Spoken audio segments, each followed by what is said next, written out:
ಇನ್ನು Hemavathi link canal ವಿರೋಧಿಸಿ ಹೋರಾಟ ನಡೆದಿತ್ತು. ನಿನ್ನೆ ಕೂಡ ನಾವು ಕೆಲವು ದೃಶ್ಯಗಳನ್ನ ತೋರಿಸ್ತಾ ಇದ್ವಿ. ಪ್ರತಿಭಟನಾಕಾರರ ವಿರುದ್ಧವಾಗಿ ಈಗ ಎಫ್ಐಆರ್ ದಾಖಲಾಗಿದೆ.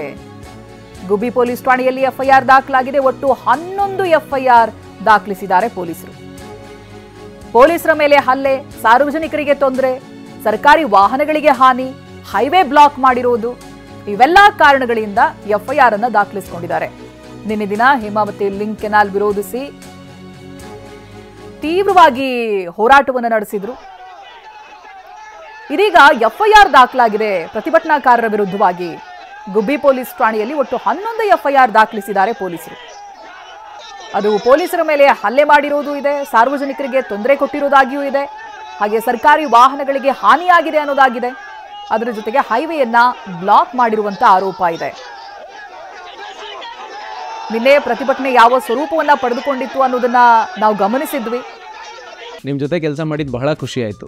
ನೀವೇ ಬೆಸ್ಟ್ ಬಾಸ್. ಇಷ್ಟದ ಮ್ಯಾನೇಜರ್ ಆಗಿದ್ದೆ, ಇನ್ನು ಮುಂದೆ ಬಾಸ್ ಆಗ್ತೀನಿ. ಹೇಗೆ? Boss Vala B the boss. ಬೆಂಕಿ ಹಚ್ಚಿ ಆಕ್ರೋಶವನ್ನ ವ್ಯಕ್ತಪಡಿಸಿದ್ರು, ಘೋಷಣೆಯನ್ನ ಕೂಗ್ತಾ ಇದ್ರು, ರಸ್ತೆ ಮೇಲೆ ಮಲಗಿ ಆಕ್ರೋಶ ವ್ಯಕ್ತಪಡಿಸ್ತಾ ಇದ್ರು. ಹೇಮಾವತಿ ಲಿಂಕ್ ಕೆನಾಲ್ಗೆ ತೀವ್ರ ವಿರೋಧವನ್ನ ವ್ಯಕ್ತಪಡಿಸಿದ್ರು.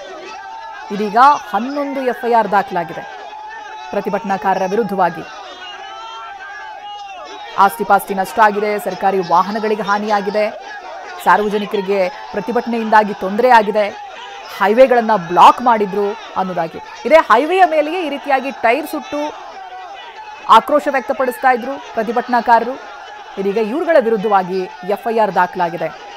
ಗಮನಿಸಬಹುದು ನೀವು, ಹೈವೇಯಲ್ಲಿ ಸಾಲಾಗಿ ಟೈರ್ಗಳನ್ನ ಇಟ್ಟು ಬೆಂಕಿ ಹಚ್ಚಿದ್ರು.